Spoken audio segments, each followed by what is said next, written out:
Sports reports, no gimmicks, no clowns. 2-5, Mr. Logical, we run this town. Real talk only, no chasing, no doubt. From the east to the west, it's the order we shout. Mic check, lights flash, game time, stay ready. 2 vets in the zone, keep the pressure real heavy. Big hits, big plays, yeah, we breaking it down. Truth rings in your speakers, every word is the crown. From the north side hustle to that southern flame. Midwest grind, west coast of the game. Sports talk kings, yeah, we wear that crown. Turn it up, let them know it's about to go down.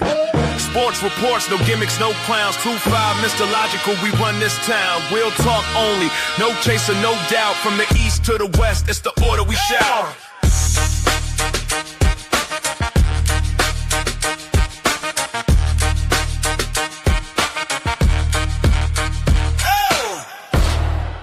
It's about to go down.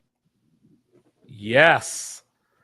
You are now listening to the sounds of Sports Reports Assorted. And boy, oh boy, do we got a lot to talk about tonight. The college football playoff rankings just dropped. You know, we got some week 9 reaction to get to. We got college coaches getting fired. We're going to talk about the NFC North, go around the nation, just a little bit of everything. So, you know, do me a favor out there. Like, review, subscribe, share, rate, do all the free things, do all the good things. Preferably with a liquid death in your hand. I am 2-5. He is Mr. Logical. Let's get it. So, Mr. Logical. What's up? During our preseason previews, you know, we talked about how the Norths were going to be the division in the NFL. You know, and we talked about the AFC West a little bit, but then the Raiders, of course, dragged it down. But the NFC North, so far, has lived up to expectation. Like, even without J.J. McCarthy, you know, playing most of this season, playing Carson Wentz, the Vikings are still in the thick of this division race. You know, we saw them go into Detroit this past weekend and walk out victorious. Green Bay, week to week, right? Dr. Jekyll, Mr. Hyde. We're trying to figure it out. You know, the Bears, you know, had a big winning streak a couple of weeks ago, and then they've been kind of topsy-turvy ever since. So first question, in the NFC North, who do you trust the most? I would have to go with Detroit. Mainly because Detroit they've had the recent success with the core players, not just the coach. See, Minnesota has the coach, double-digit wins, but this is a third or fourth different quarterback he's had. Like I said, he had Kirk Cousins for 13 wins. Then he had Sam Darnold for 14 wins. And now he has J.J. McCarthy. But it's like a different quarterback combination. Chicago is still Chicago. We can talk about them all they want. They gave up 42 points still. So it's like that's still an issue. And Green Bay just not consistent. Green Bay, when we did our preview last weekend, I don't think either one of us thought Carolina was gonna go up to Wisconsin to get a win.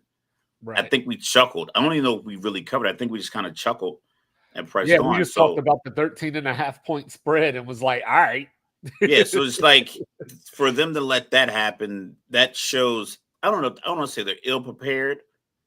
But it's like, I don't know if they're rising to the moment. Sometimes, yeah, you can play down to your competitions. The NFL is not that, but it's like they lost to Cleveland. They did. They lost to Cleveland. Cleveland is a complete disarray right now.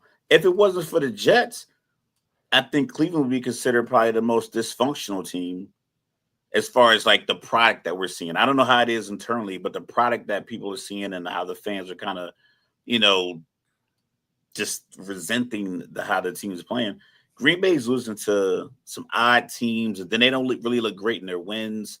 So I got to go with Detroit. I know it's like it's kind of, you know, chalk just to pick the team that's been successful the last few years, but I believe they have the most consistent, you know, group. So I'm pretty sure you already know my answer, you know, considering that I picked one of these teams to go to the Super Bowl. And it's time to put up or shut up because they got Philly coming in on Monday night. So it's time to put up or shut up. Philly coming off the bye. with the Jalen Phillips pickup, and we'll get to that later with the trade deadline. But when I look at Green Bay, it's one of those things. When I'm thinking about the trust, I'm thinking about the playoffs. I'm thinking about defense. I'm thinking about traveling. They say defense travels. I think about who's got the best home field advantage. I think it's Green Bay. Even nonetheless, we saw what Carolina just went in there and did. But I think Green Bay has the best home field advantage. I don't know if they have the best defense. I don't know if they have the best home field advantage or best defense, because it seems as if they're not making the plays a top tier defense would make. Consider you picked them before Micah got traded there. So when Micah got traded, it was like, I bet we're gonna see highlights out of this defense on a weekly basis. Jacksonville's had more like real defensive highlights. And no one really picking them, but I'm sacks, just more games where they're winning 34-14, like just like a couple of those games. And I don't really think they have like that kind of dominant performance on tape yet. So, when you watch basketball, like, for example, we were talking about the Houston Rockets last year, and one of the things that we said was, who's going to get the bucket? Like, everybody is just kind of solid. They do their own thing, but you're playing against Golden State. So at some point, somebody has to decide the game is in my hand and go toe-to-toe with Steph if you need to. Obviously, that ain't a good strategy, but if you need to, you need to. It's not a winning strategy, but right. But you the point being, you got to go to it. But the point being, that's what I thought of Green Bay's defense to a certain degree coming into the season before the Micah trade, was that, they were a top 5 or 6 defense last year. There were a lot of nondescript dudes on their defense. Now, to twist it a little bit, the one thing that does bring me question about Green Bay going forward now is that Kraft is out for the season. So, obviously that's going to be a big deal, that safety blanket. And you're talking about a team that doesn't have a number 1 wide receiver. So now Green Bay is going from that Houston Rocket team with the defense, with the offensive issues, who's going to do this, to now, the offensive side is going to suffer because they don't have that receiver that can take over the game unless Christian Watson just gets really hot over the course of time. Now with Minnesota has something that the other teams don't have. They have Brian Flores. So when you have Brian Flores, and we saw how discombobulated he had Jared Goff the other day, which brings me to why I don't trust Detroit, because I feel that Jared Goff is way too late in his career to be affected like this by the blitz and not being able to see it, or having the awareness to get away from it, being able to just sidestep or step up a little bit to make that play. He's a veteran that's been in this league 10 years now. And, there were times the other day where he looked like Caleb Williams, which brings me to the Bears. Last year we talked about, hey, Detroit's got these gimmick plays. They always got something, waiting in the deck. And now Chicago has taken over that, to where if you're in a jam, line Caleb up wide, run him across the formation and do a Philly special, do a double handoff and then hit Colston Loveland down the field. So Chicago is playing with fire too much. And then they probably have the worst defense of the bunch. So I trust Chicago the least, whereas, I think somehow, and it might be a Kevin O'Connell thing, I might actually trust Minnesota more than I trust Detroit. Have you seen J.J. McCarthy in a tight spot in the NFL yet? No, but I have seen the Detroit Lions in tight spots when the games matter. And, we saw them blow that lead in San Francisco. And that was with Ben Johnson. And now you got a first-time offensive coordinator. I like Kelvin Shepard as the defensive coordinator, but first-year defensive coordinator. And so I think Jahmyr Gibbs, get the ball to James. I think you can figure that out. No, like if Jameson Williams and Jahmyr Gibbs would have gone to Chicago with Ben Johnson, then I could be like, okay, the offensive coordinator. Because like you could just literally put on the film where in that San Francisco game where Jameson Williams took the 50-yard reverse for a touchdown. That play is still in the playbook because you still have him. Right. So but even if you don't really trust that idea or it doesn't come to you, it's like it's available because those players are available. But when you get to that stage of the season, and I'm not saying that you're saying that they're relying on that, but when you get to that stage in the season, if that's what it takes, then how serious am I supposed to take you as a contender if that's what you need to get you over the top? No, not that. I'm just saying like that, having that level of an advantage. I think that's just an advantage that you can. I think Detroit can call a flea flicker that doesn't work on first down to end up in 2nd and 17 and overcome it. I don't know if Chicago can call a flea flicker, it not work, and 2nd and 17 can get to 3rd and 8 or 3rd and 7. Right. And that's why I trust Chicago the least. Yeah. So I think Minnesota, because their quarterback, he is a winner. We talked about it before, like his from high school through college, and now his time in the NFL, I think it's like 3 or 4 losses total. Yeah. So he doesn't really have like a lot of, information to bounce back off after losses, but he's definitely proven that he's a winner. The players in the locker room really respect him. You could tell how after the game against Chicago and this last week when he came to the locker room, everybody was waiting on him. It's just I think he has the it factor. It's just when it gets to January and it's 4th and 3, I think Dan Campbell won't hesitate to go for it because he knows I have this level of confidence in my team. I'm not sure if the other 3 teams in the division have that 4th and 3 confidence, even though it's probably not a high percentage play. I just feel like Detroit has that confidence going in. So I figured picking them now makes the most sense because I just feel like in those crunch moments, they'll be able to lock in. So I would like to think, and this is the problem with thinking, right? I would like to think that losing that game to Carolina this weekend is one of those wake-up calls that you might need during the course of a season. You might get bored a little bit, but you had that when you lost to Cleveland already. So you shouldn't be early. It was no, early. I know, but you were good. You had a lot of games left. So they were coming off of, and I'm not making any excuses. They had no reason to lose that game, but they were coming off the Sunday night game, going up against Aaron Rodgers. Like we talk about these things, but they won that game. If no, they would I have know, lost but that still, game, there's a hangover effect. The same way that there's a we lost and we're carrying that loss with us. There's a, hey, we're back, baby, effect as well, where they saw Carolina across the field. Bryce Young only won 2 road games in his career, coming off injury. He only threw for 105 yards or something along those lines. So if you're Green Bay, you're looking at this like I got it. But I think Matt LaFleur suffers from mental paralysis. I think that's what it's called.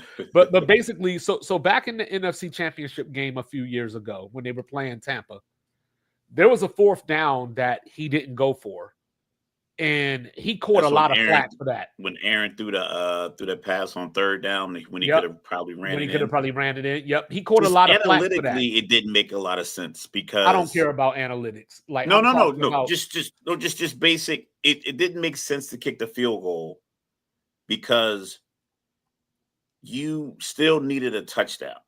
So what you were going to, because they were down 8, so they kicked the field goal to go down 5. Well, you still got to get the stop, 3 timeouts, burn all 3 timeouts, make sure you don't get a first down, and then score another touchdown. And we're talking about Tom Brady here. And we're talking about Tom Brady. So it's like, I'm at the 8. So they didn't get the 4th down. Yeah, they didn't get the 4th down. So I think that since then, LaFleur has been more prone to go for it on these 4th downs. So there was a 4th down that he went 4th and 8, I believe it was, from the 13 the other day. Didn't get it. You take the field goal there, you're at least in overtime. So I think that to some degree, there's some of that, like because these people, like football coaches, football players, they're creatures of habit. So once something doesn't work, they don't go back to that. You know what I'm saying? They get superstitious. And I think that could be a part of what happened there. But as far as the Bears go, they can't stop anybody. Lots of injuries. I'm surprised that, like, if it were me, if I would have been thinking about this, because I didn't know that Sauce Gardner was going to move today, If I was the Bears, I might have looked into that. You know what I mean? But is that where your need is? Well, you need something so at this point, like They you weren't gotta- going to they go gotta- get Quentin Williams. I don't think they were going to give up the capital to get Quentin Williams out of the people that moved today. I'm talking about. I don't think they were going to do the Quentin Williams thing. They don't need another receiver. So Jalen Johnson, he's out for the year. Brisker's been hurt in and out the lineup most of his career. You know what I mean? If somebody like that is out there being dangled, why not? But outside of that, Mr. Logical, since we're talking about the Chicago defense, I guess I'll start there real quick. So the last 2 weeks, the Cincinnati Bengals have been outscored 86-80. So they've lost 2 football games where they scored 80 points. They lost by 1 last week to the Jets. They lost by 5. T. Higgins and Jamar Chase this past weekend, 13 catches for 232 yards. And now you got Chase Brown calling out the defense. And then you got Zach Taylor talking about, well, me and Chase had a talk. Well, it sounds like the talk need to be, hey, guys, grab a face mask if you got to. Chase Brown and Jamar Chase were getting on the defense because all they was doing was all of them chasing the tight end to the end zone. Chicago didn't have any timeouts, right? I think they started the drive with 1. That last drive. Used it. They used it because Caleb didn't go out of bounds. So, so Caleb slid. They used a timeout. So if you just make the basic tackle that football coaches teach 6-year-olds, wrap and roll. I get it. You're trying to hit the ball out. But in this case, defensively, them catching the ball in the middle of the field is what you want. You wrap and roll. They hit the ground. I think at that point, he caught it around like maybe the 37 to 40-yard line. So 15 seconds left, I think, when his ball was snapped. He catches it. Maybe they spike it with 2 or 3 seconds left. Best case scenario. They're still kicking a 50-plus yard field goal. Pressure moment for the win. And I don't know if the Brown or the Bears kicker is like, he's not a Cam Little or Aubrey. He's not automatic from like 50-plus.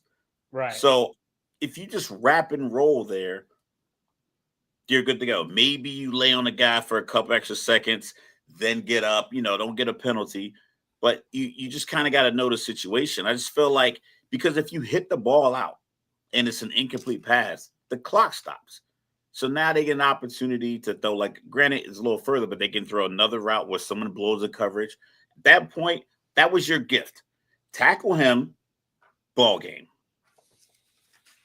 At least in my estimation, as far as because you got to get the ball to the ump has to set it, he has to touch it.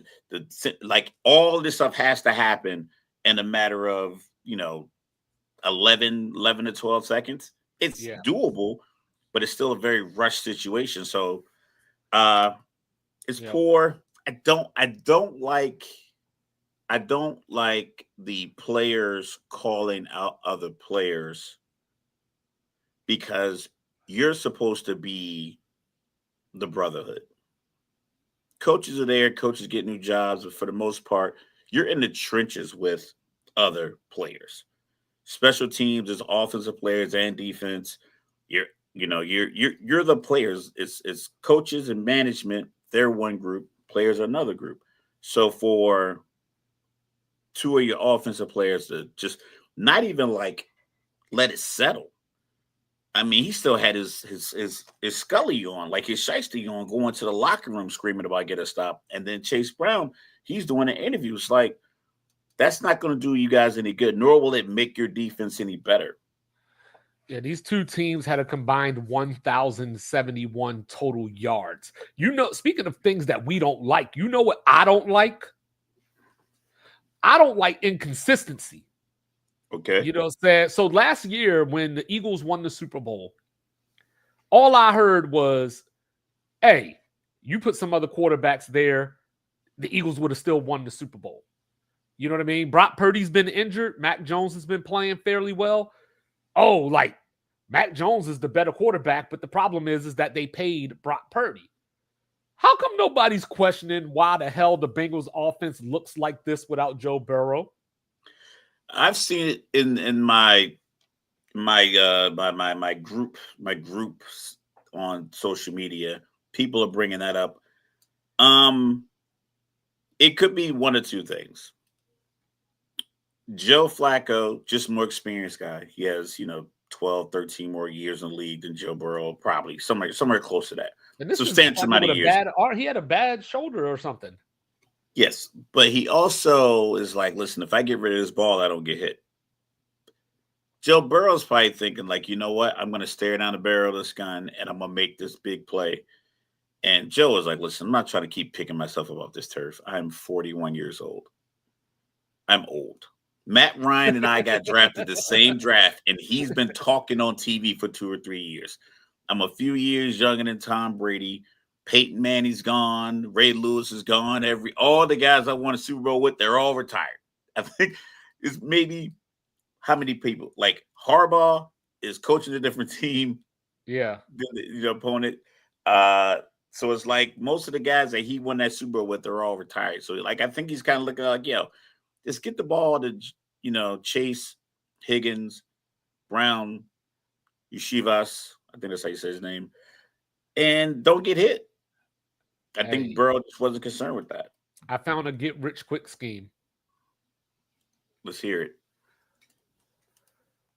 Buffalo in November, Kansas City in January. We've been doing it wrong this whole time. But look, I will tell you, Mr. Logical, 2 things real quick. When Buffalo missed that field goal lead, I was sitting there like, here comes the poetry. I had the score in my head, 29-28, because Andy Reid was going for 2. And then the second thing.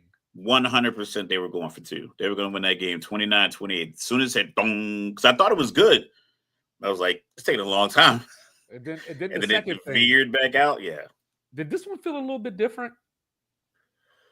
It felt like how you talk about Green Bay having a wake-up call by losing to Carolina.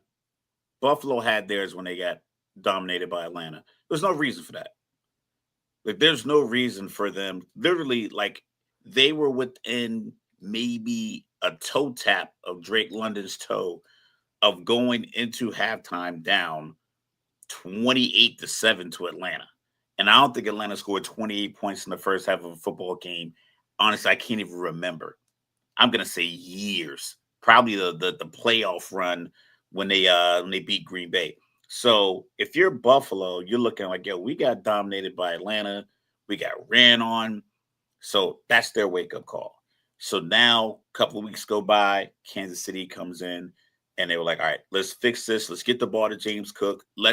Instead of being fearful of the Kansas City front, just run right at it. Something's going to pop. That's what we talked about Friday. It just you like can't run around them. Give. You got to go through them. You go right at them, and they were averaging probably like 5 or 6 yards a clip. I think James Cook finished the game, I believe, with 101 yards, maybe like 105, something like that. Because Josh Allen only had 3 incompletions.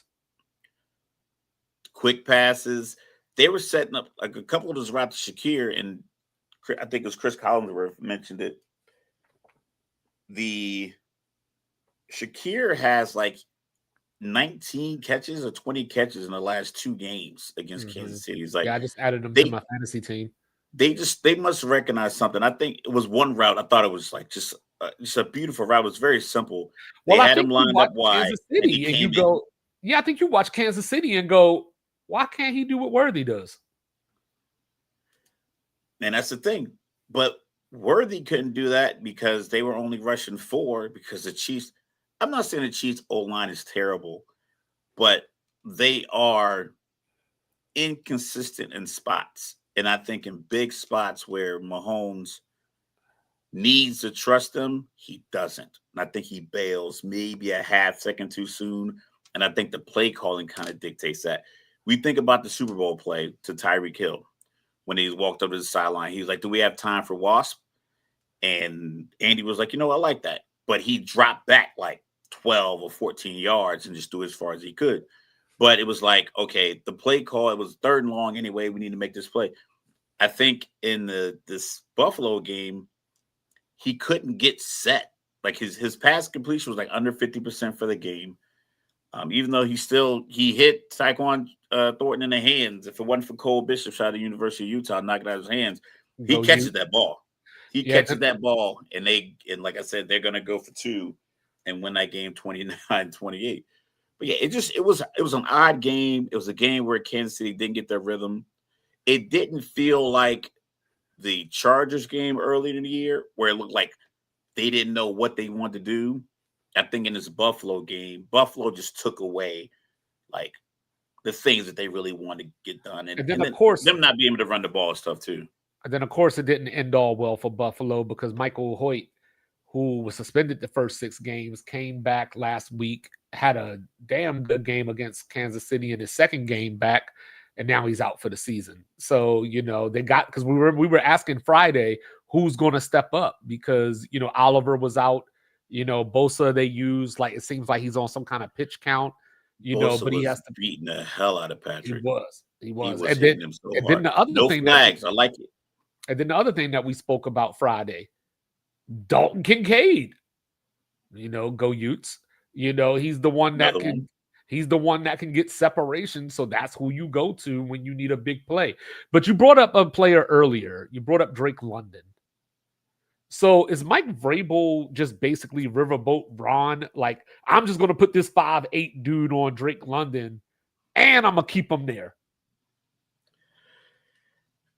I admit I didn't watch. I watched a couple of highlights. I looked at some. I was like, you know what? Yeah, he had Marcus Jones on him for the majority of the game. At least both of the touchdowns. Because how I talked about DK. Like DK is going to run 3 routes, 4 routes, if that. You can guard that. There's the passing progression for Atlanta, at least from what I can test. I'm not a offensive coordinator, I'm not a defensive coordinator, but just watching the games, I don't see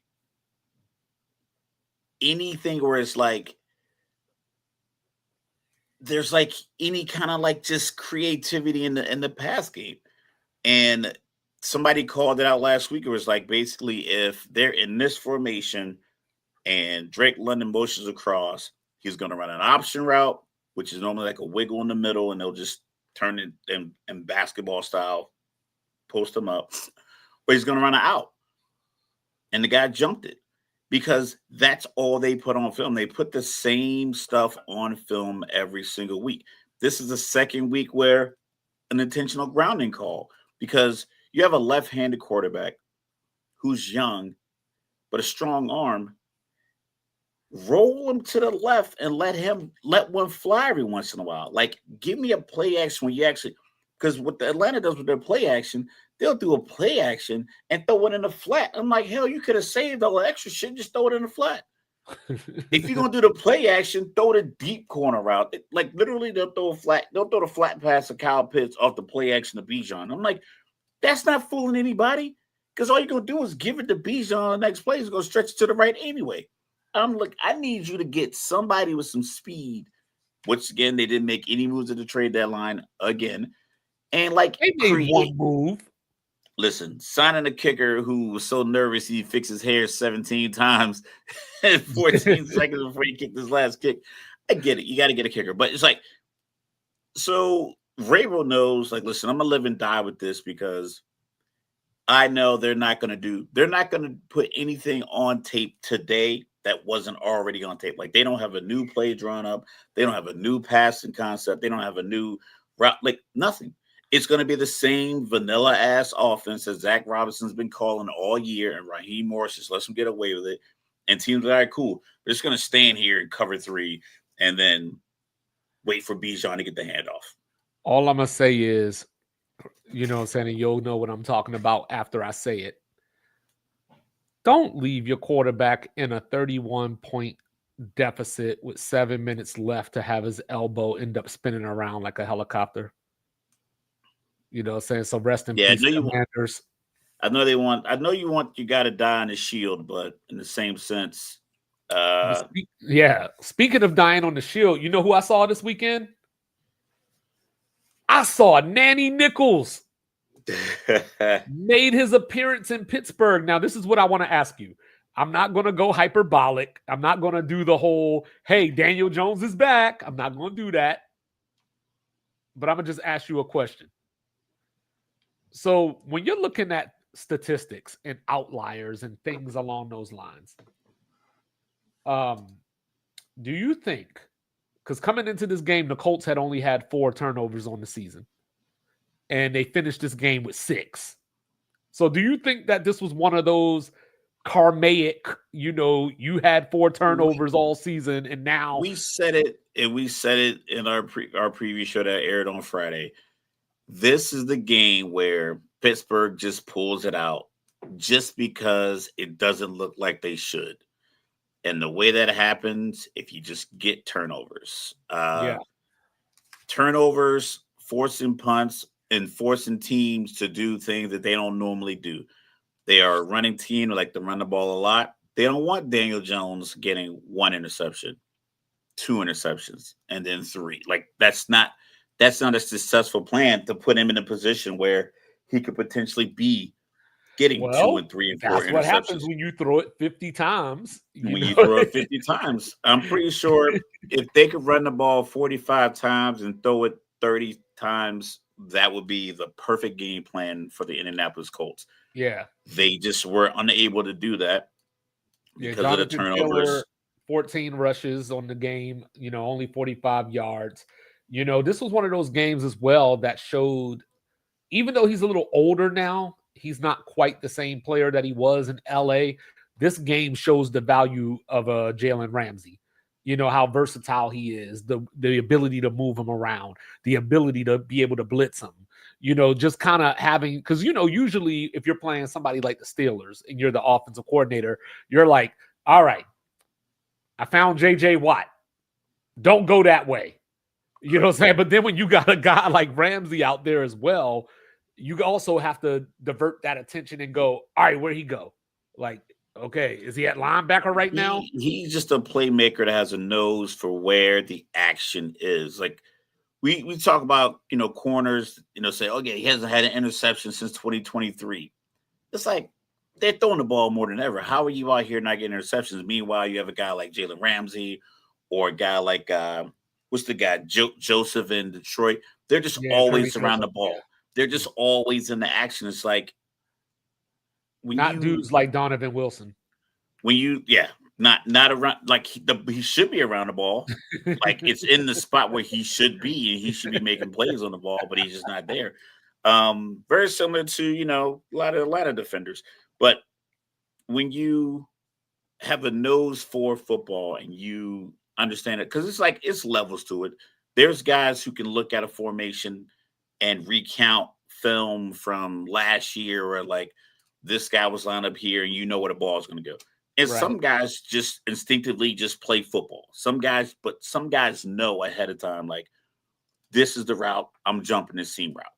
And other guys know, like, okay, this is his favorite move. I know this wide receiver's move, but they don't know that the tight end comes off and drops underneath and, into his zone and catches a pass for 8 yards, where Jalen Ramsey knows that stuff. And that's how he can play as long as he's played at the level that he's played, even though he might have lost a step. So you know who the Colts got this weekend, right? Yeah, I know. Listen. Hey, you know who the Steelers got this weekend, right? I didn't look another Sunday night football game. This time they're playing against my Chargers. You know what I'm saying? Then on top of that, speaking of the Chargers, they won a game. We talked about it. Tennessee covered, though. Tennessee covered. We were like, hey, why is it only 9.5?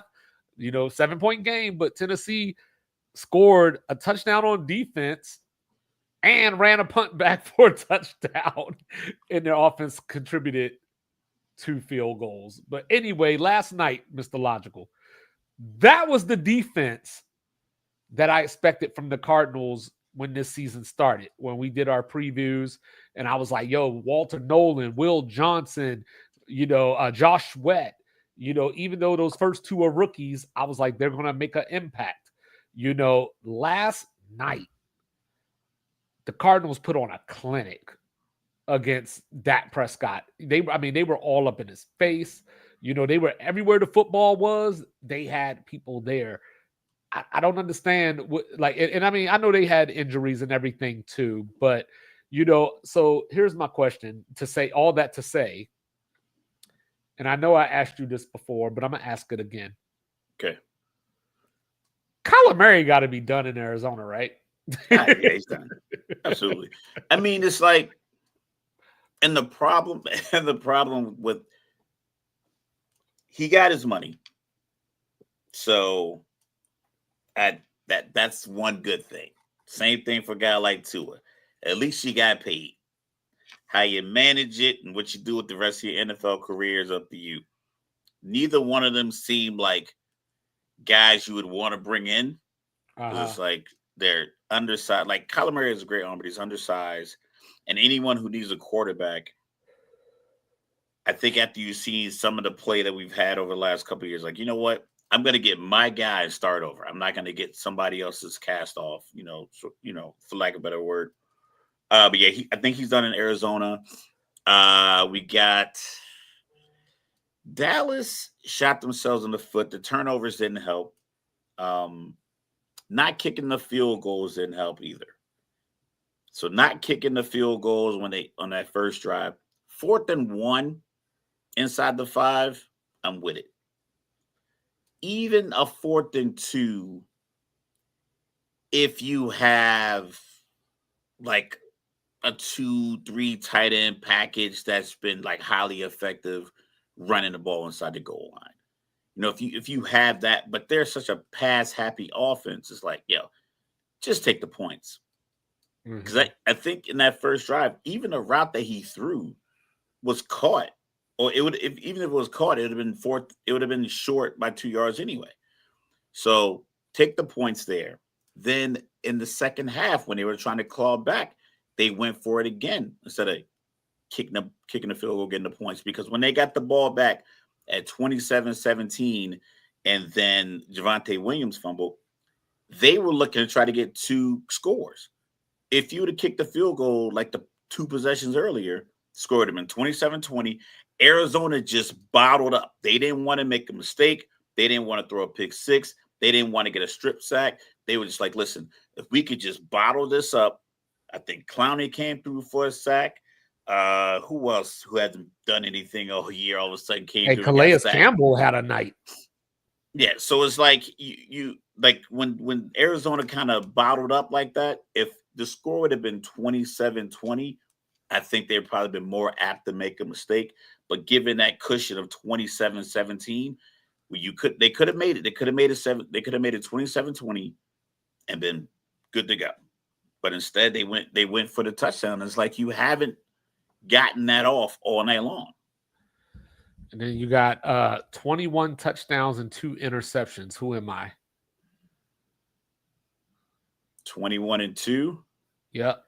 Sounds like that Matt Stafford.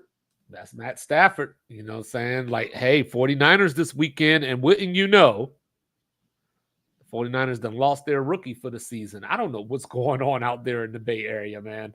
Like I swear every week it's almost like who is gone for the rest of the year now? Like it's not even, hey, did the 49ers play good defense today? How was their pass protection? Who did they lose for the season today? It's strange because, granted, like I said, we've been doing this podcast for 3 years, and then there's been so much coverage, so many shows that talk about all the teams all the time.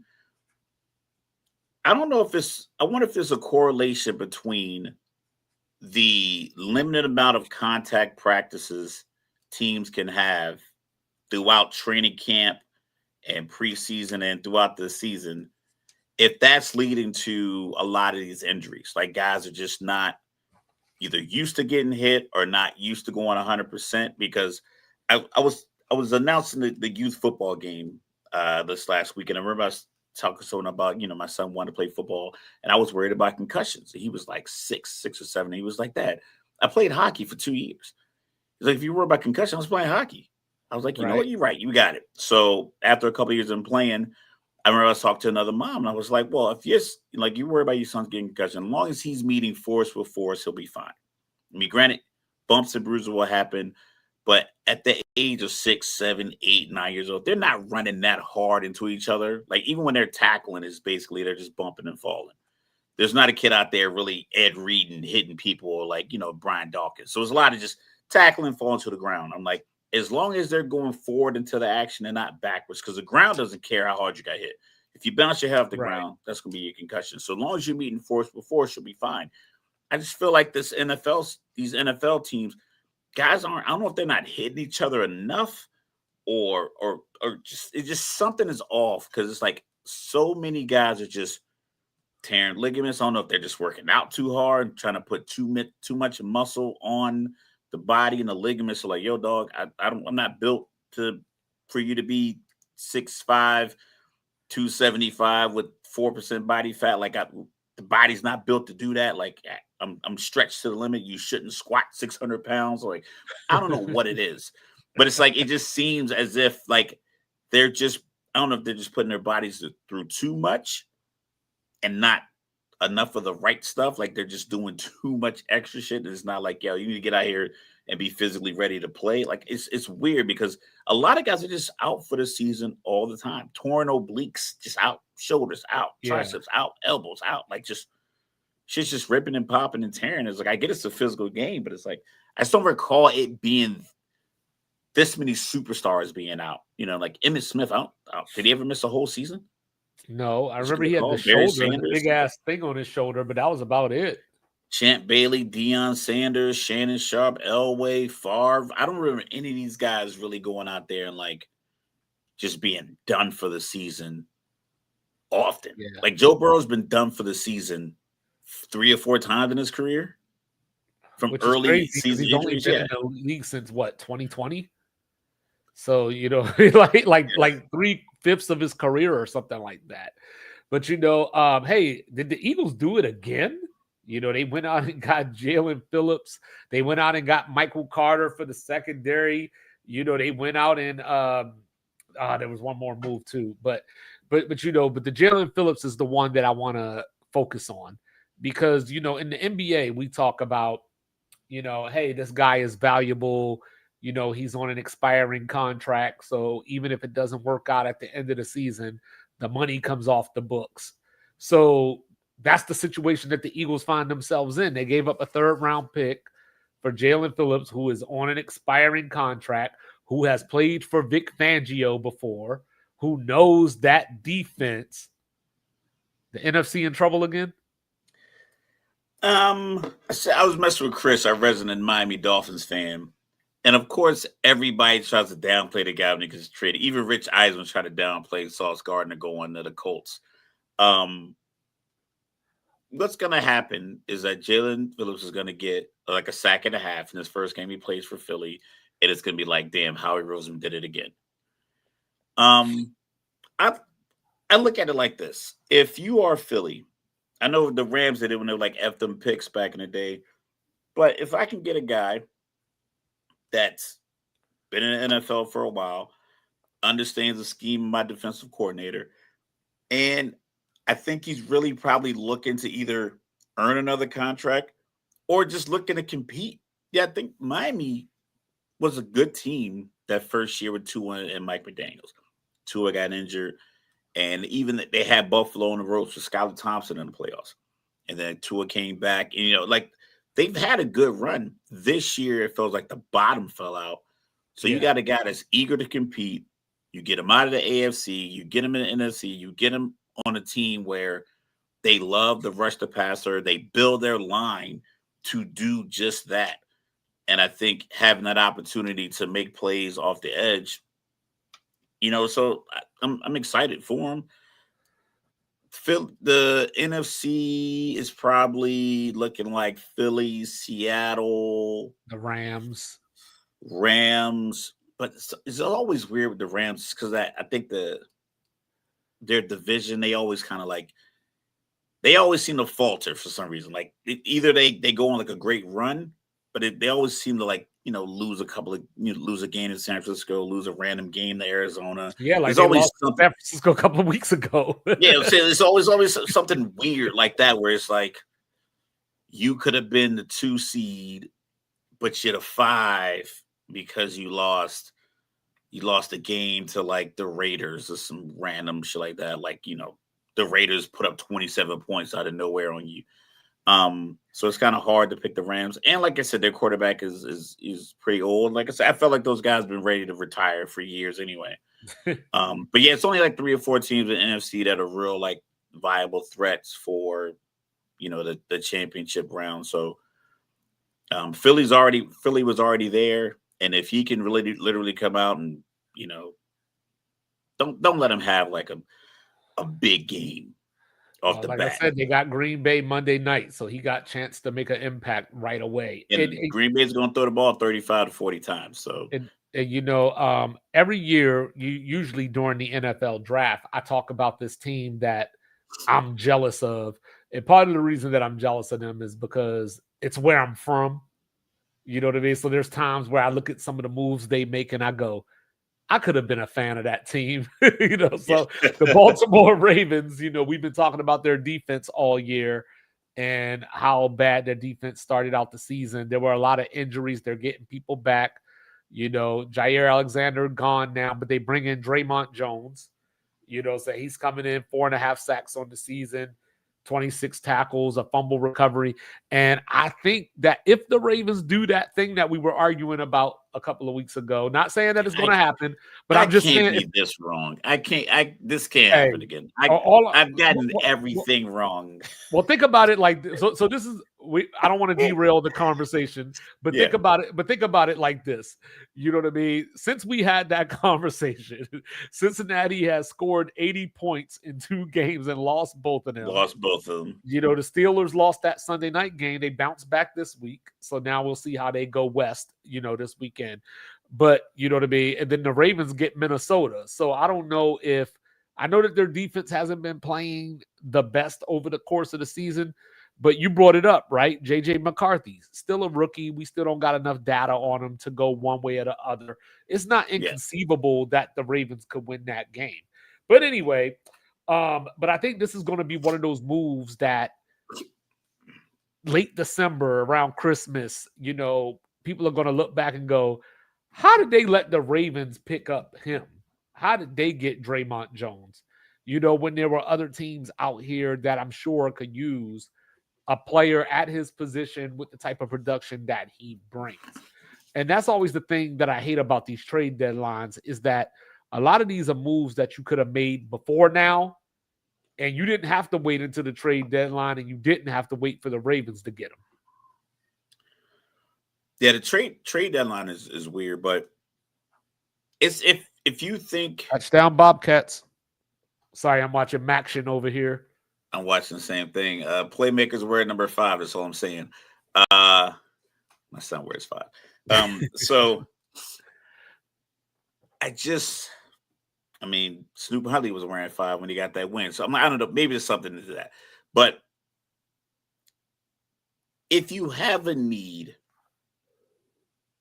and you think you are going to be a successful team from was it 4 p.m.? It was 4 p.m. today, right? Yeah. So from 4:01 for the rest of the season, if you think the moves you made at the trade deadline are going to propel you forward, then I think you go for it. I think teams they don't make these moves because it's like, we don't need to give up assets because we don't think we're going to be, either we think we're good to go. Like, if you're San Francisco, you're probably like, I think we have the team that's going to get us to the playoffs. If you are Tampa Bay, you're like, what? We got a firm grip on this division. Let's not move any assets. I think we're good to go. Or if you're a team like New Orleans who moves some pieces away, like, listen, I don't think we're going to be able to compete this year. But if you're a team like, Baltimore is like, our division is starting to kind of slip. Let's see if we can make a couple of moves, build for the future, and build for the rest of this year. Now, I don't think a lot of teams have that luxury. Some teams are just like, you know what? Like our season is wrapped. We're selling the Raiders, selling the New Orleans, selling. Like, That's kind of what got me about the moves that Dallas made. that's what Because I was leading into that. because when I look at the Quinnen Williams deal, especially, because he's more or less on a 2-year deal at this point, and you gave up those picks, so it makes me wonder, like, that's the move that the Rams would have made that year they got Matt Stafford. You know what I mean? Like, we're literally, here's all of our chips and we're going like this. To whereas Dallas, it's like, you got to make the playoffs first. You know what I mean? And I don't even know if you're going to do that.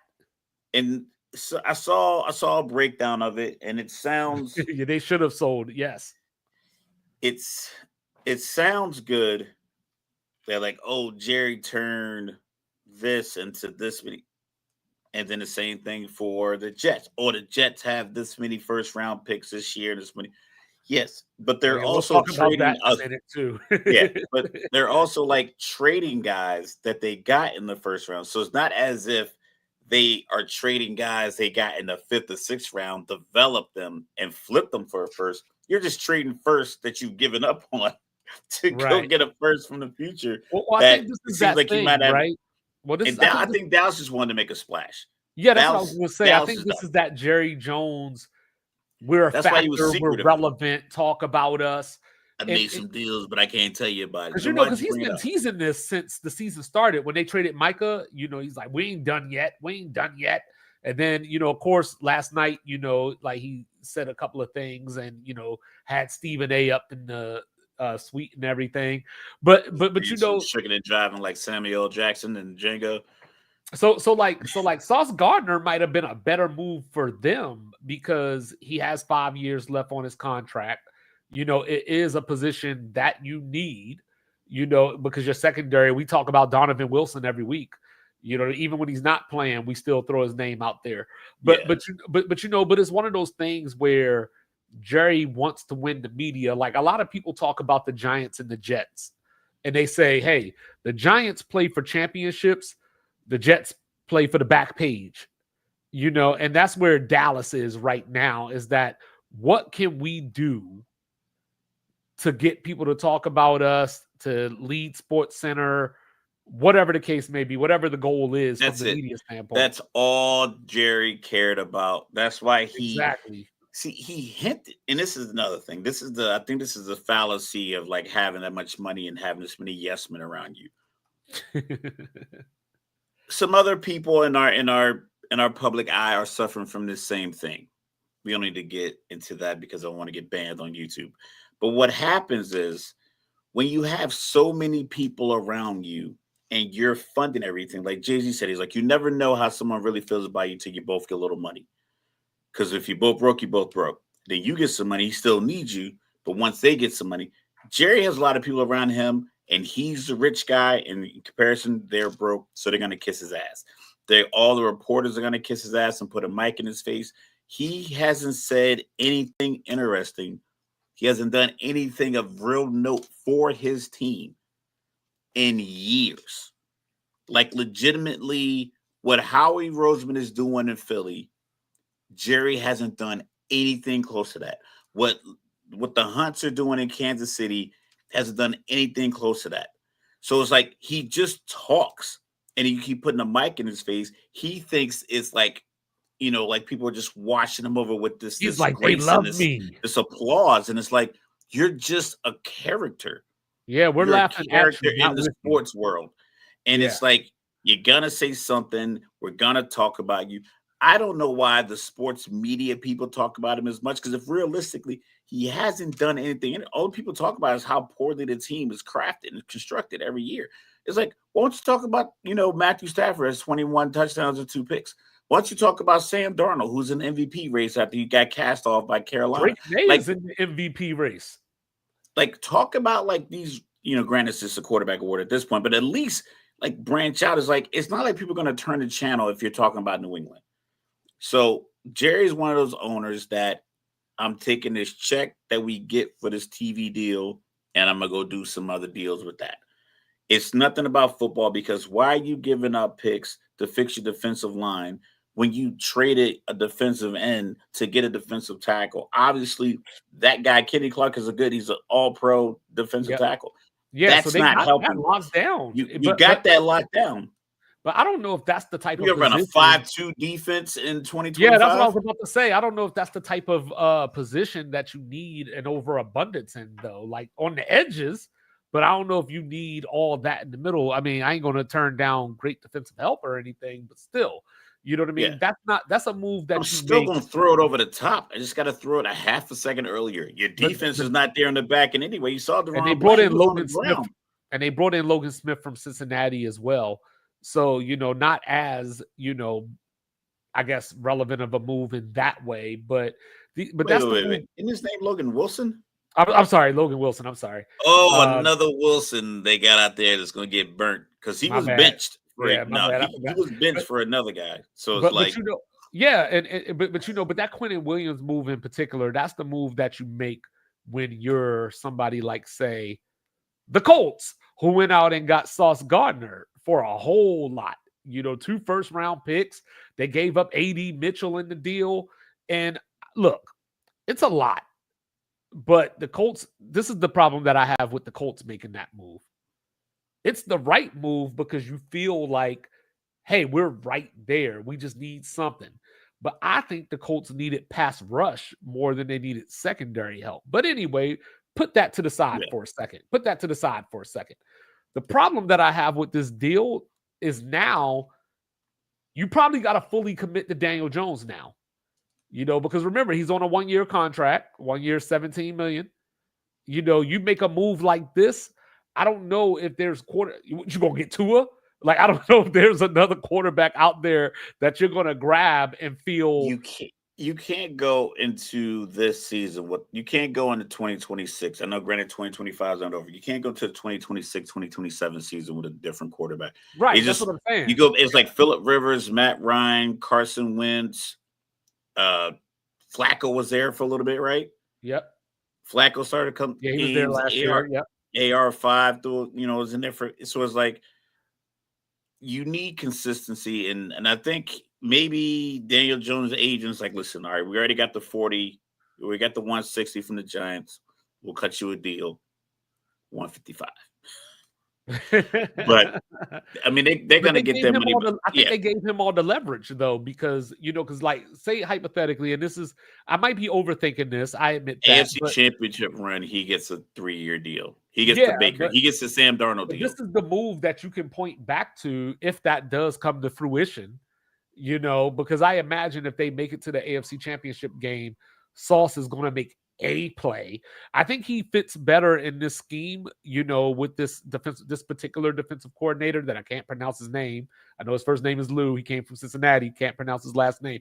But, I think he fits in this scheme because he does a lot of exotic things, that can bait you, in a corner like Sauce is going to make you pay as long as he's not holding the receiver, but I also like the A.D. Mitchell pickup for the Jets because they kept Garrett Wilson during the trade deadline.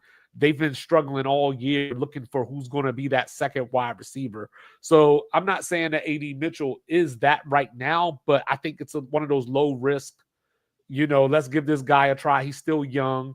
He's going to be good in the red zone, if nothing else. I like it. I feel like, I said art of a good business deal, like both sides have to feel like they lost out on something. So I think the Colts giving up the picks and a young wide receiver is probably like, we probably could have kept the young wide receiver, but we needed a corner. Right. And then from the Jets angle, only thing I can assume is that Aaron Glenn and the regime expect to be there next year. And they want a personality change or power. Well, they got power vacuum there. They got 2 first-round picks next year, 2 second-round picks, and then 2027 they got 3 first-round picks. But the thing that I fear is going to be the case, and I think they're cleaning house. Like I said to you and Chris earlier, is like they're just cleaning the house. They're just getting the big furniture out now before it gets too cold. Let's get listen, because you can elicit help when it's 65 degrees outside. Hey man, can you help me move this furniture to the storage unit? And then as we get to January, everybody else is gone. I think Garrett Wilson probably goes before the draft. I think they're going to wait and see what's available. I believe they're going to do a full reset in New York because you have to, because the pieces you have in place don't make sense for your future. Justin Fields doesn't make sense with the coach because the coach can't. He didn't make sense in the first place. It didn't really make sense, but if it would have worked, it'd have been fine. Like Joe Flacco's it's one of those things. Make sense, but it works. But think about it like this. This is the way that I think about it, though. You got an offensive coordinator, first time, offensive coordinator, first time head coach whose specialty is defense, and a quarterback who I ain't going to be hyperbolic and say, hey, should he even be in the NFL? But it was one of those things where it was like, is his career as a starter over? You know what I mean? That wasn't a good combination anyway. But what's funny about that, Mr. Logical? It was like theoretically, like unless you were tanking, they could have gone one. I think they could have won a first, a couple of games with the legs and the arm of Justin Fields. The problem is they don't use it in sequence. It's like if you're in a fight, they're just like kicking their feet and then they throw some hands and they kick their feet, throw some hands. Like, listen, you got to combo that up. Like, get him on the edge. He's a mobile guy. Like so many times that the Jets on like 4th and 1 and 4th and 2 are in shotgun with him standing in the pocket. It's like he doesn't read well from the pocket that well. Like, consistently. Who they got this weekend, right? Probably somebody that they'll beat. Just prepare yourself for Justin Fields versus Dylan Gabriel. Oh, it's gonna be exciting. I'm so 13-9. But yeah, so with the Jets, I think the Jets plan on. I think Aaron Glenn should be thankful he got a good contract because they're going to be paying him for the remainder of his contract to not coach there. The Jags went out and got see how you make that move. The Jags went out and got Jacoby Myers in an underrated move. I like him a lot, and especially with the injuries that they have. They're 5-3 right now. With the Colts lost, they're only a game back in the loss column. They get Houston this weekend. We'll see where Brian Thomas's status is. Obviously, Travis Hunter is hurt. So De'Ami Brown got hurt on Sunday. So they were running around with Parker Washington and Tim. I can't even think of his last name right now, but Tim, Tim he's out there. Tim, real gym rat, real scrappy guy. Real but glue guy. So this is the question, more or less. Where are we on Jacksonville? So I know I picked them to win the division this year, but something still doesn't look right. Like ETN's been having a pretty good year, but still just doesn't look right there. I think they're a middle tier team that occasionally will play upper tier football, and then they'll play bottom of the middle tier football. So I think they're end of the year, they're probably going to be around 9-8, 10 and. Well, here's a SEC. The 5-3 that they're sitting there right now. I could see it going well, but I don't know if they played I don't think they played the Colts yet. So I think they have 2 games. They haven't. And the Colts haven't won there since 2014. So here's the SEC question for you. All right. They beat Carolina in week 1, but would they beat them today? I mean, that's always something that's not always. The last few years with Jacksonville, that seems to be their Achilles heel, is that the last 7 or 8 games, just the bottom falls out. Yeah. And the injuries mount. They have a quarterback that does move around a little bit. He doesn't run that much, but he does move.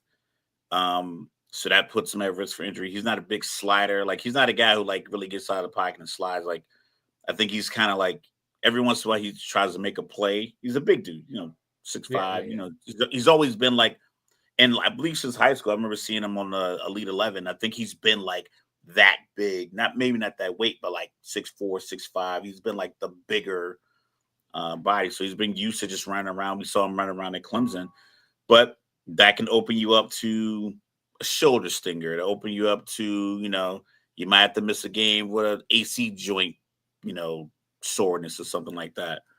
And that's when they bring in their backup and they lose a game or two just out of nowhere because their starter can't go. That happens to Jacksonville a lot.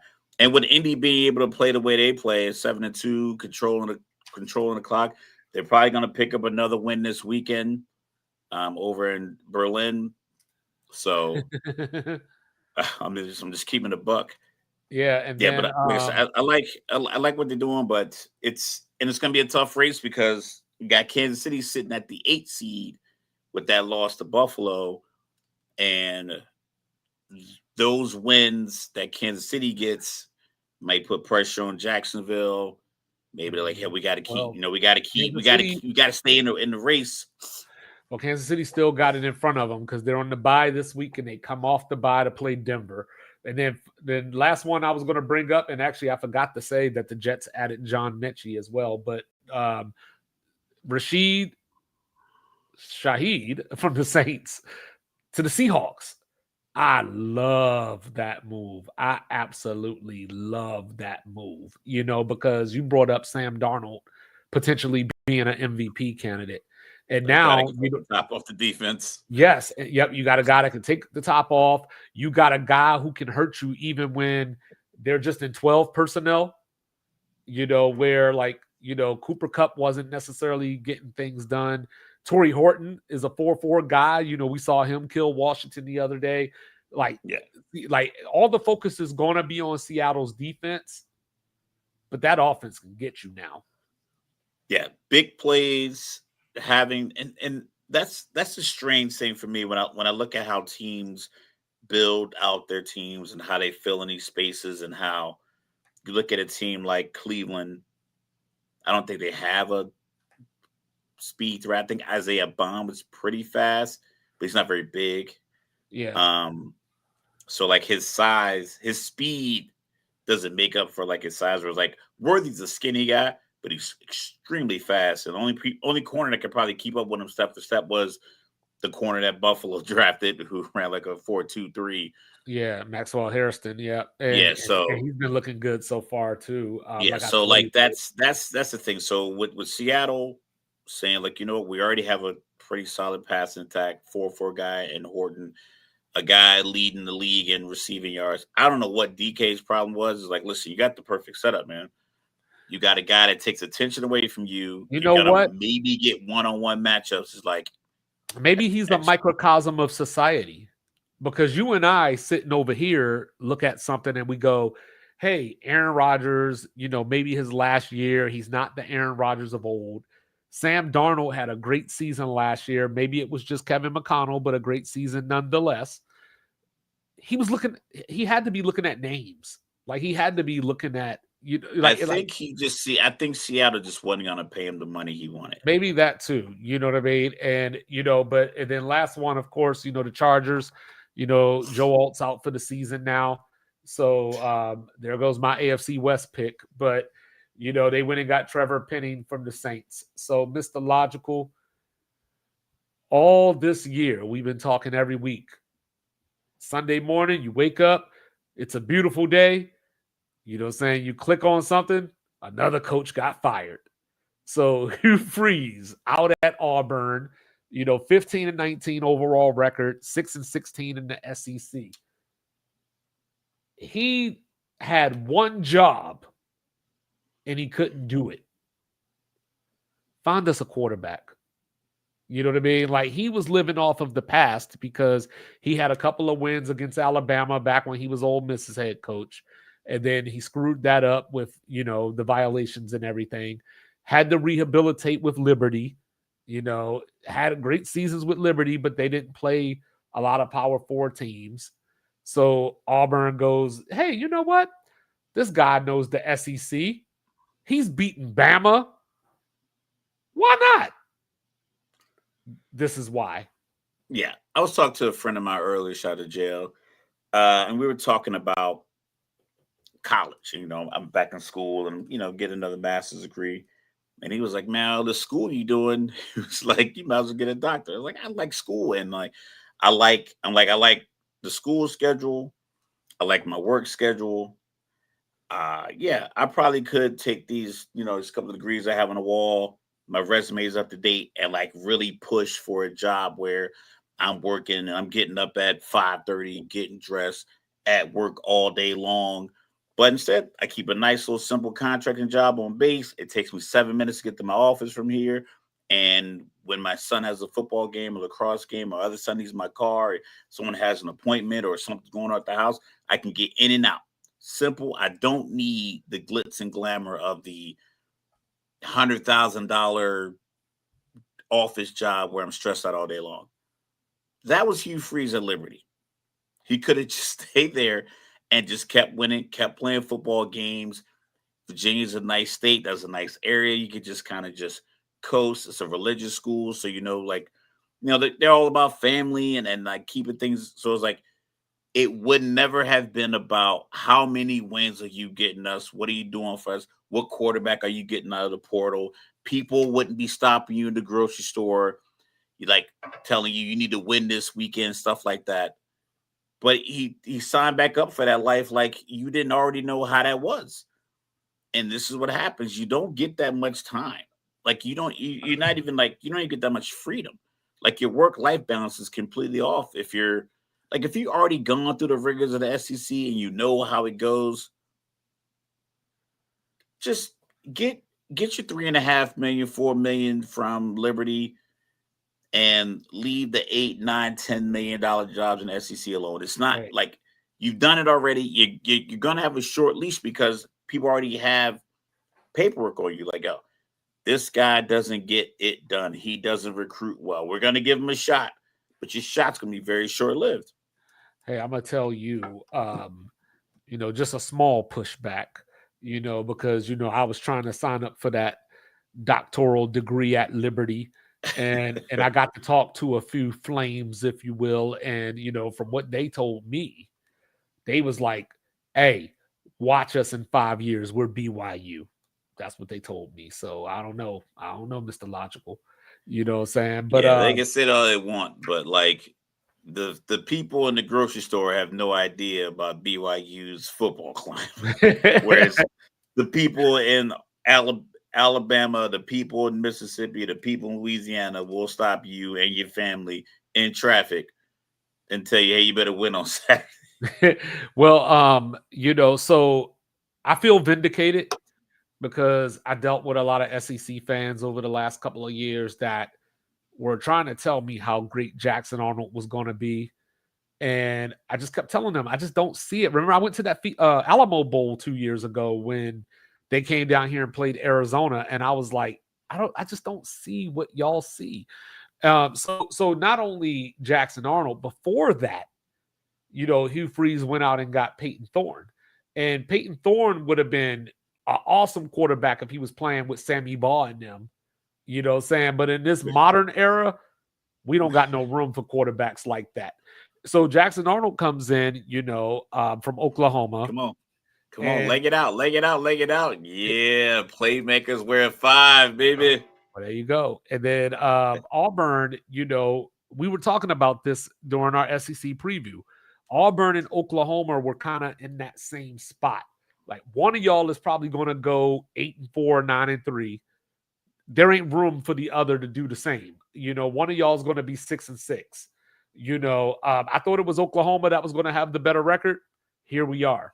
But the reason for that is because Auburn's quarterback, like that's literally all they're missing. Cam Coleman is probably a top 10 receiver in college football. Eric Singleton was probably the best wide receiver in the transfer portal that came over from Georgia Tech last year. All you needed was somebody to get them the ball, and they just couldn't do it. And then to top it off, he's running, yeah. And this is the thing. Oh, that's what you were seeing, the kickoff return. Yeah. And Playmakers were number 5. Yeah. and this is the thing about it, right? So Auburn has the defense. They played Georgia tough, and you could even make an argument that we had the big argument, right? Is that a touchdown or is it not a touchdown? You know, there was the play with Oklahoma where the guy looked like he was leaving the field, and then he took off and scored a touchdown on them. So you're literally two games away from Hugh Freeze keeping his job, and then to the bottom out the way that they did, Mr. Logical. But that's the thing. That's what I'm saying.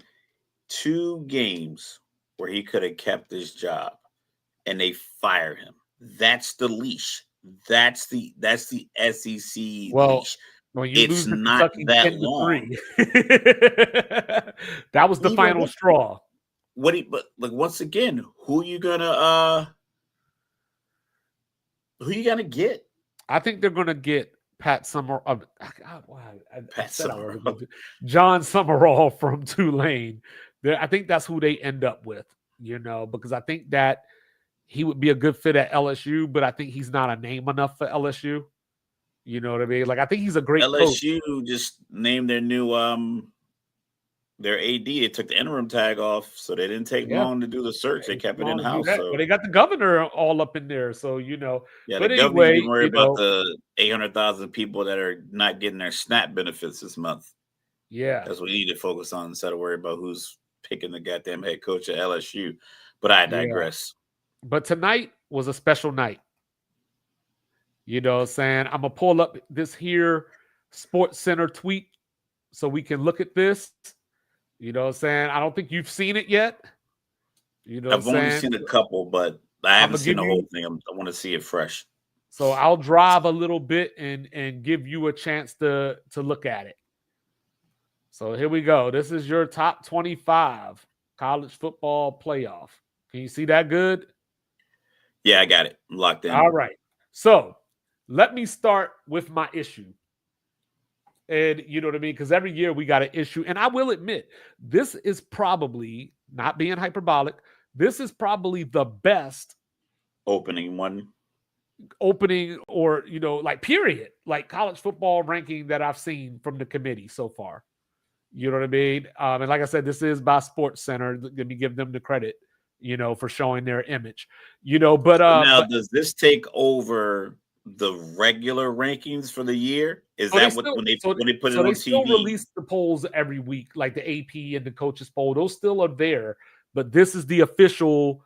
We're going to get to the playoffs off of this top 25. Okay. All right. So let me start at the top because that's where one of my issues is.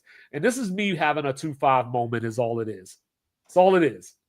Ohio State is the best team in the nation. So let me preface by saying that. I think Texas A&M should be number 1. And I'm not saying that, you know, because my baby goes to Texas A&M. I'm saying that because Texas A&M went into South Bend, put up 41 points, and beat the Irish. You know, granted, it was early in the season, but you don't determine when you get to play them. Things happen. Will they beat them today? No, I'm joking. I'm messing with you. We'll get to that in a minute because that's coming up. But yeah, so Texas A&M has that win, and it's all opinion because that depends on if you think Indiana's win at Oregon is better than that A&M win that I just said. Now, if you're just looking at record, Oregon only has 1 loss. So theoretically, yes, Indiana has a better win theoretically. I think Notre Dame's better than Oregon. You know, and also on top of that, when I peel it back, Notre Dame lost to Miami as well. Okay. Oregon, what's their best win? You know what I mean? Is it the Penn State team that fired your coach? It was Penn State. It was Penn State, but now as the season goes on, and this is kind of the problem that these rankings build in general, because, and I brought this up in my TikTok earlier this morning, is if everybody's overrated, where's the good win? You know what I mean? Because like a team like Oregon went, you know, they were undefeated. Indiana came in, beat them. Indiana's ranked number 2, hasn't lost. And when Indiana won that game, the reaction was Oregon's overrated. So now, theoretically, I can't say Indiana's got a good win. We've had this conversation 4 years, for the entire 12 years you and I discuss sports, it's always this team's win is not good because we want this team to be elevated. So this is a good win for Alabama because the brass wants Alabama in the top 4. This is an okay win for Indiana, so we'll put them up here because they need to sell out an NFL stadium for these championships. They need the people to watch it on TV. Ohio State fans are everywhere. Texas A&M is SEC, so that gives you a little bit of street cred. Bama fans are everywhere. Georgia fans are everywhere. BYU has a lot of fans. You could probably get a lot of them on top, the TV ratings, because that's part of it. That's the package of it. It's not all just the best team. And Joey Galloway said it. I was watching someone give him credit. He was like, are we judging based off the eye test? He said, because his opinion, he was like, I think Texas A&M is better than Indiana. But if you're telling me Indiana just looks better because they've had like more blowouts or whatever the case may be, then that's a dangerous slope. But in the same sense, it's like all Indiana can do is put up the points against the teams that they face, and they beat them all. Texas A&M, yes, they demolished LSU and they fired their coach. So maybe they're on the same plane. So one being 2 and the other one being 3.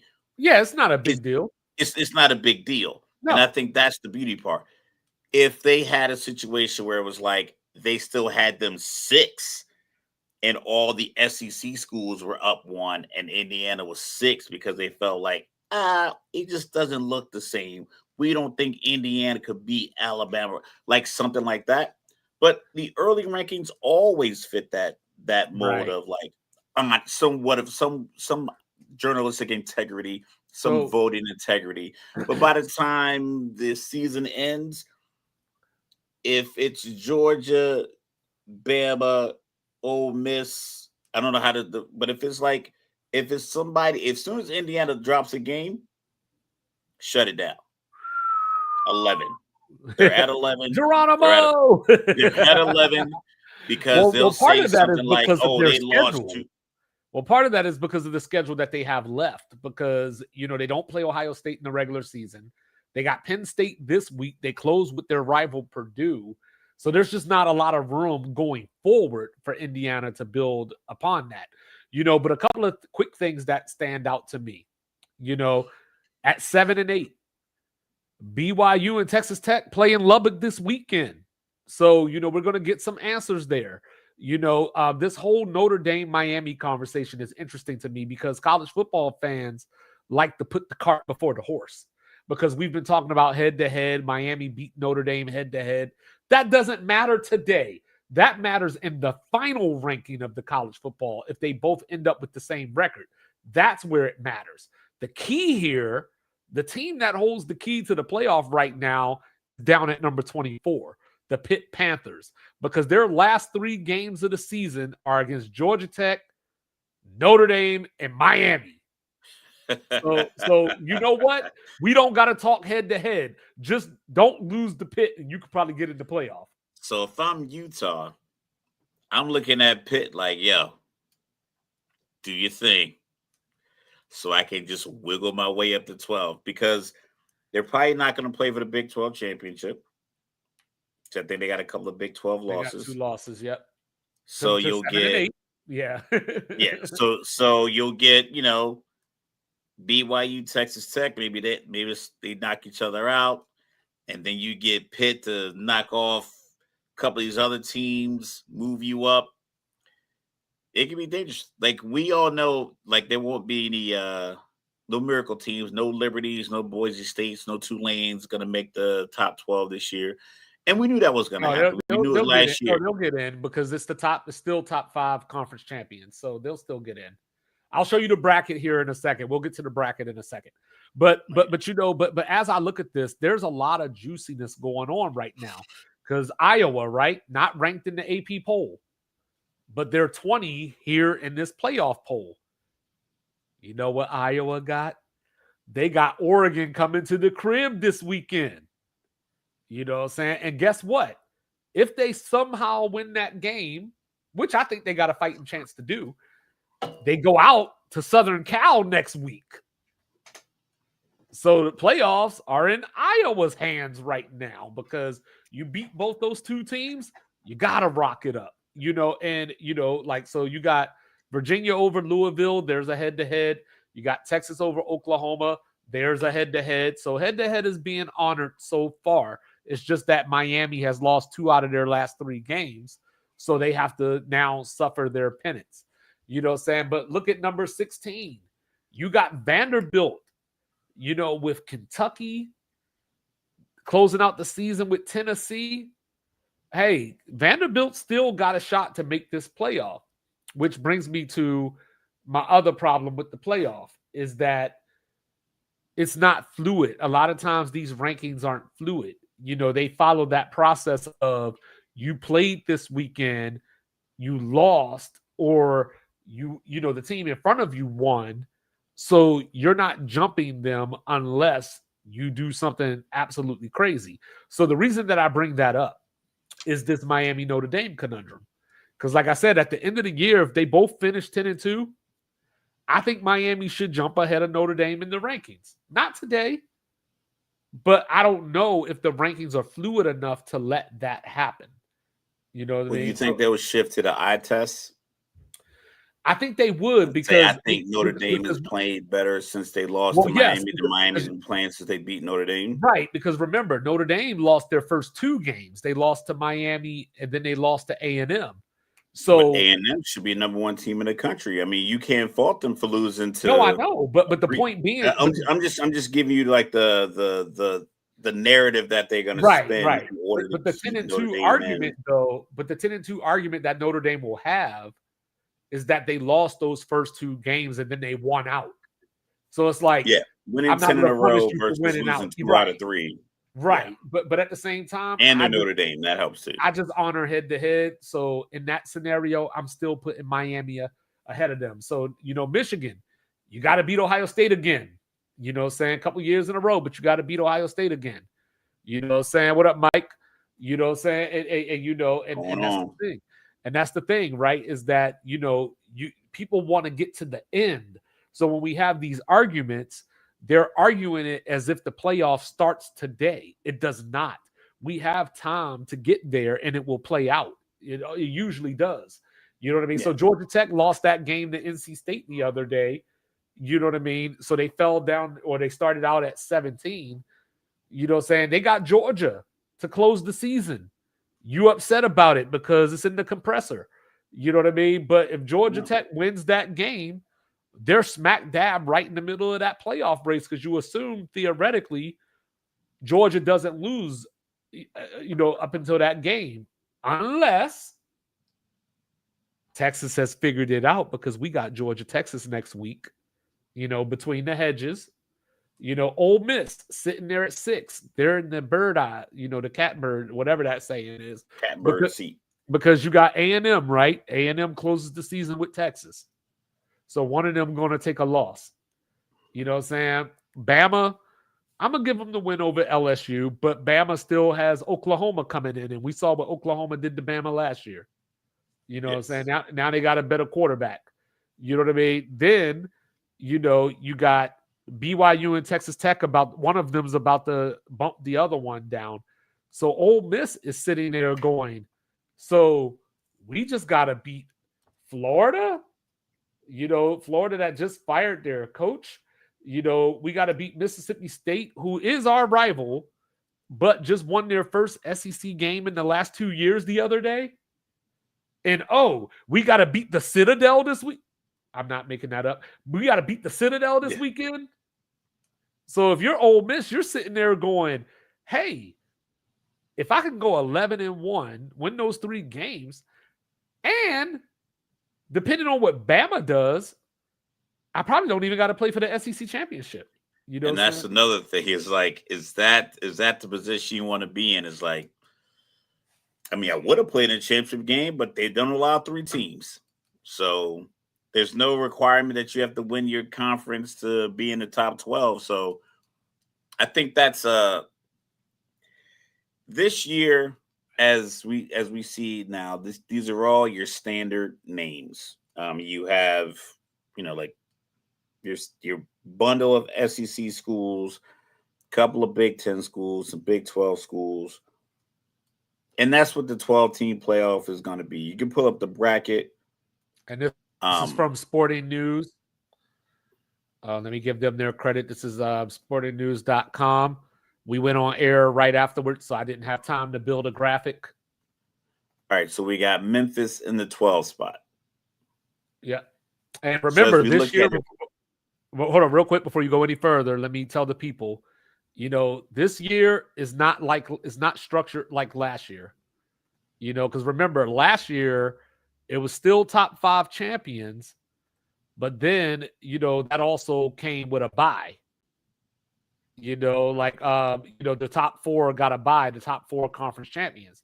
This year, you don't have to be a conference champion to get a bye. It's just the top 4 teams. You know what I'm saying? So right now, how it's set up with Bama and A&M as they are, Ohio State, Indiana as they are, it could look like that. We don't have to go, this team won the ACC, put them at 3, or this team won the Big 12, put them at 4. It could look like this. So I just wanted to point that out. Okay, I like that. So we got Big 12. Okay, so Big 10, 1, 2, 3. Yeah, so 3 Big 10. 3. And 1, 4 SEC. 2, 4 SEC, 2 independents. No, just one. Just one. BYU and Notre Dame? Oh, BYU's Big 12 now. Oh, Big 12. Oh, I thought. Okay. Yeah. All right, so Indiana, and we got 1 ACC. Yeah, one there's ACC. some balance there.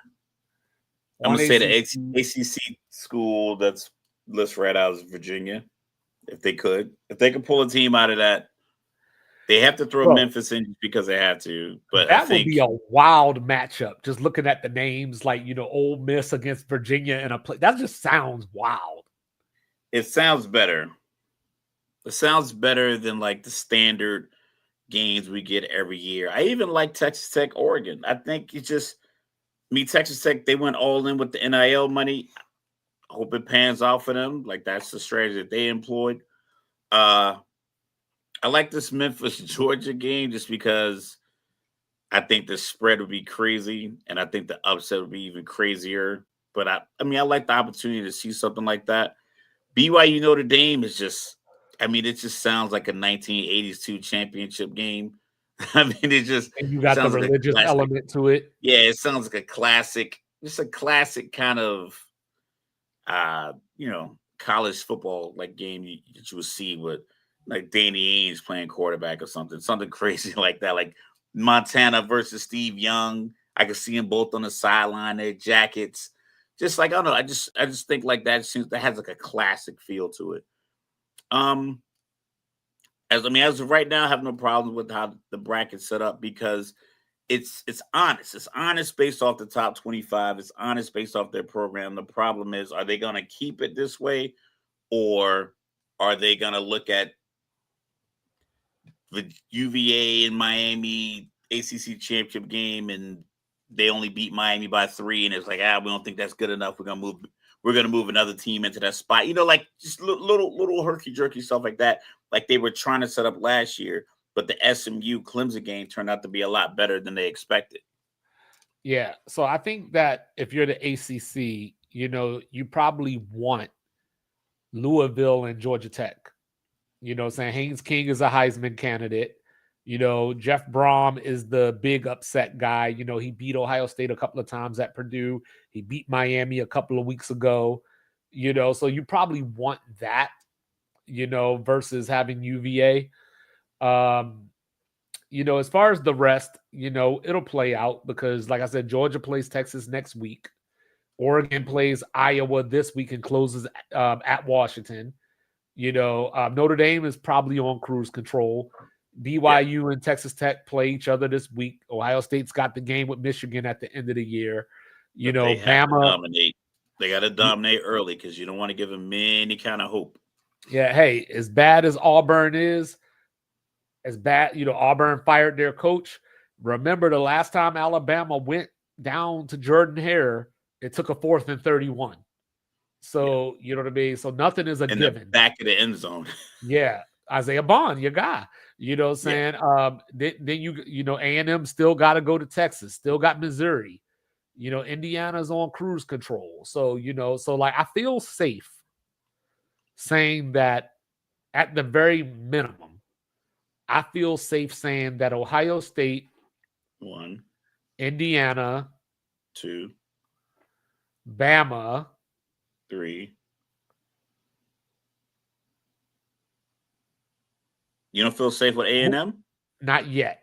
Whoever I do. Okay, yeah. A&M I do because, like I said, I think they win out, and then the Texas game is going to be the question.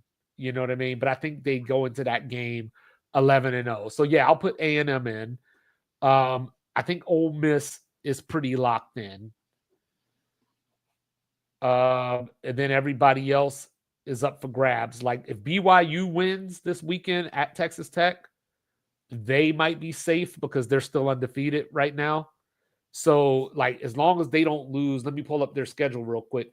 As long as they don't lose to somebody like just completely nondescript, so they got Texas Tech this weekend. They get TCU next weekend, Cincinnati and UCF. So as long as they don't lose the UCF or TCU, BYU might be fine, but if they lose to Texas Tech, they might need to win out, just because of the perception of the Big 12. They probably need to win out. So there you go. There's our reaction. And then real quick before we get out of here, just some news and notes from around the nation.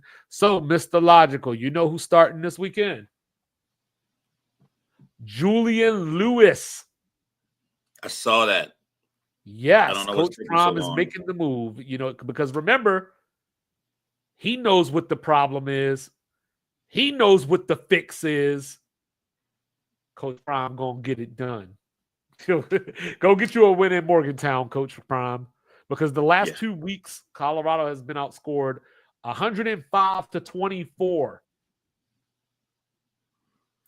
I know the problem is defense. The problem is the offense. They can't keep the ball on the field. Yeah, they can't. They can't keep the ball on the field. So yeah.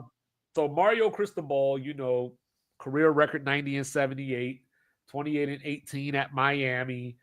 This is what he does. You know what I mean? And I fell for it. I was like, hey, Miami might be the best team in the country. I fell for it, but but what did I say Friday? Right? I said, hey, it's going to be a little cold down in Dallas. And, so like the thing about Miami that's weird, or not weird, but Carson Beck's a douche, bro. Like, when they lost the game to Louisville, he threw 4 interceptions. And then on the last one, he goes, the guy ran the wrong route. Yeah. Like, dude, you threw 3 other picks. It must be a Miami thing because Tua is doing the same thing. It must just be the heat and people just not focused down there because it's all this other ancillary stuff going on. So this weekend when they lost this weekend when they lost to SMU, he basically goes, they were running the same thing all game. We just didn't adjust to it or whatever. Like, it's kind of like, hey, guess who threw the interception in overtime? Carson Beck. You know what I'm saying? How about that? Georgia Tech went down. That was crazy because no Hollywood Smothers. Jaden Scott came in and ran for 196 yards on 24 carries. Let's give a round of applause to the one and only Bill Belichick getting his first ACC win. They went up into the Dome and beat Syracuse on Friday night, which now has caused Fran Brown to shuffle up his coaching staff. He moved the quarterback coach to wide receiver coach, the tight end coach to quarterback coach, fired the wide receiver coach. A lot going on. As we were clapping, let's shed a tear, because Dylan Raiola's season is over. Broken fibula. So, and Nebraska almost pulled out that game. You talked, they almost pulled it out. until he got hurt. Mr. Logical. Let's hear it. Can you fire an interim coach? It would be a waste of time. Well, Bobby Petrino, your guy, taking over Arkansas, of course. They lost to Mississippi State, who I mentioned earlier. They didn't win an SEC game last year, but, that was their first win. Bruh. 18 penalties, 193 yards. Listen, man, just sometimes you're a little unfocused. I mean, these are young guys. They're, they've only been playing football for 7 or 8, 10 years of their lives. They got to figure it out. That's a lot of damn penalties. How about some point you gotta just gotta pull people to the side and listen, y'all need to focus. How about our guy Dabo? Publicly reprimanded by the ACC. Clemson fined $10,000 for Dabo criticizing the refs, and Dabo after the game, they're 3-5 now. Went full, fire me mode, and then of course, this is going to be the game of all games this weekend because they got the boys from Tallahassee coming into Death Valley. So, coach for your job, I guess. You know what I mean? I don't think Clemson will fire Dabo, obviously, but I think Dabo might leave. I mean, the buyout is the only reason they probably won't fire him. But hell, I mean, people have been scrounging up $50 million to pay everybody. I know. Well, you saw with Brian Kelly, they found that loophole. Nah, you got conduct detrimental. You ain't getting no money. You know what I'm saying? So he's only getting half of his buyout. In other sad news, the United States Air Force Academy has been eliminated from Commander-in-Chief trophy consideration, after their 20-17 loss to Army. Congrats to UConn for making a bowl game. Hey, I talked about Texas earlier. They're creeping, even though they almost blew that game to Vandy this weekend. Mr. Logical. As the college football season is starting to wind down, we know South Carolina is on the verge of missing a bowl game.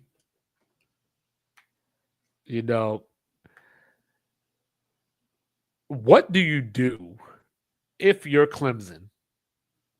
And, we said they're not going to fire Dabo, but you got to think about it if they lose to Florida State this weekend and they lose that finale to South Carolina. You got to at least think about it, right?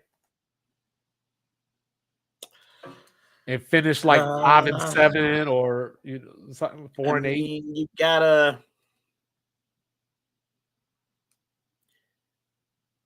If you can negotiate a reduced buyout, then you think about it. But if you can't, you just bring them back.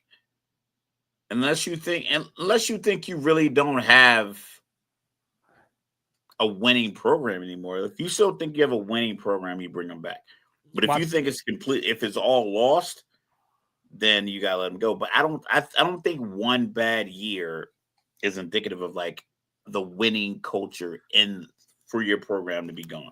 Well, I think the other problem is the coaching market, because, and this might save Mike Norvell, because the AD came out and said they're going to evaluate everything after the season. And then, of course, Florida State came out and put a 42-7 on Wake Forest the other day. But it might save Mike Norvell, because when you look around, just the landscape, you got Florida open, you got LSU open, you got Auburn open, you got Arkansas open, who's not necessarily a great job, but it's still an SEC job. You know what I mean? You got Penn State open. You already got Virginia Tech open, UCLA just based off of location, if nothing else. You know what I mean? UAB is open. Well, I'm just talking just from a prime major schools, but that's a major recruiting market at least. Right, but from the standpoint of, do you want to open your job with those type of jobs already open? Is your job, because we ranked the jobs last week, is your job 7 out of 7, or is it 3 out of 7? Right. Or do people not even not want to come there at all? So yeah. Yeah, because like Stuff. looking at a program like Clemson, they won one national title before Dabo showed up, which just happened to be the year we were born. Or actually, it was the year before we were born. You know what I mean? They won that title, and then they didn't win again until Dabo. So it's just one of those things where you just kind of look at it and you just go from there. But ladies and gentlemen, we will be back on Friday with, of course, picks, and more picks. He is the one and only world-renowned, world-famous, cool, calm, and collected, born in Texas, raised in VA, representing everything New Jerusalem, and he's still holding on for some strange reason. He is Mr. Logical. And down here in the Alamo, I do believe in Joe Hendry. I am your unorthodox statistician going left so much you thought I was southpaw. Tank ain't going left no more, so who's going to fight Jake Paul now? But I am 2-5. This is Sports Reports as Ordered. We love you. Like, review, subscribe, share, rate, do all the free things, do all the good things. Liquid death in hand. Sports reports, no gimmicks, no clowns. 2-5, Mr. Logical, we run this town. Real talk only, no chasing, no doubt. From the east to the west, it's the order we shout. Mic check, lights flash, game time, stay ready. 2 vets in the zone, keep the pressure real heavy.